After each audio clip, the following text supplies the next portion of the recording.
Assalamu alaikum wa rahmatullahi wa barakatuh. Bwana, ni mimi mtangazaji wako Tafa Brand katika kipindi bora kabisa cha Tafa Media Worldwide.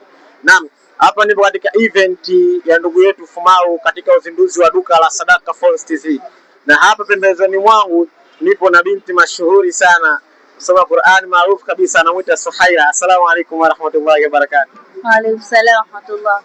Naam, Suhaira bwana, mimi niko na mazungumzo machache na wewe katika uzinduzi huu wa ndugu yetu Fumau katika duka lake la Sadaka Phones TV.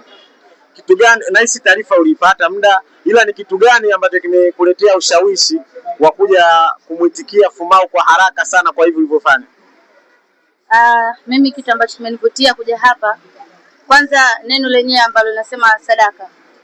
Sadaka Phones means kwamba kalimo wake, uigo aloutanua na mambo anayoyafanya, yaani anatia hamasa kwa vijana. Hata kama wewe hapo akiwa jambo akilisema Fumau ni vile anavyofanya mambo ya kheri, anatuhamasisha, ni kuna kitu kinakuhamasisha uje uone.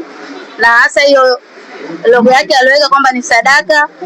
Kwa tumekuja kuangalia namna anavyotushawishi na kuwashawishi watu wazidi kuingia kwenye dini kupitia hiyo Sadaka Phones nini kama hivyo. Naam.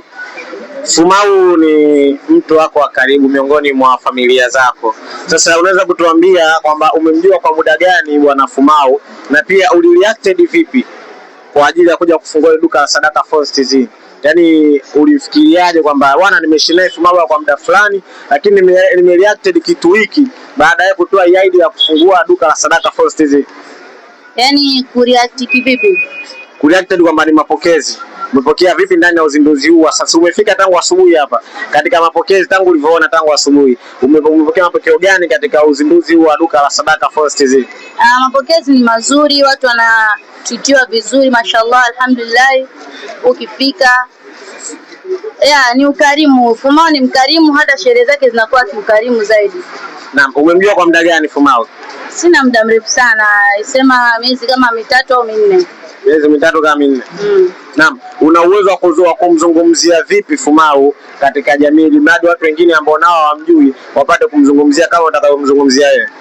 Fumau ni mtu safi, hana kinyongo na mtu, ni mtu mzuri sana, mnaomuogopa msimuogope, haringi wala hana makuu. Fumau ni mtu wa kawaida, msema kweli, mpenda haki. Hivyo. Naam, sasa kuna vijana ambao wapo mtaani nao wanahitaji kuanzisha ajira kama hizi alizoendeleza bwana Fumau. Sasa wewe ukiwa ni miongoni mwa familia ya Fumau, mtu wa karibu, unashauri vipi wale vijana ambao wapo mitaani?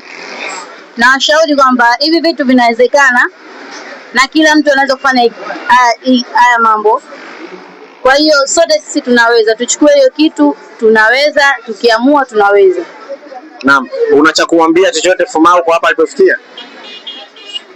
Cha kumwambia aongeze bidii, asivimbe kichwa sana, asijisahau, aongeze bidii kwenye hila alilofanya, afanye zaidi na zaidi ya hapa.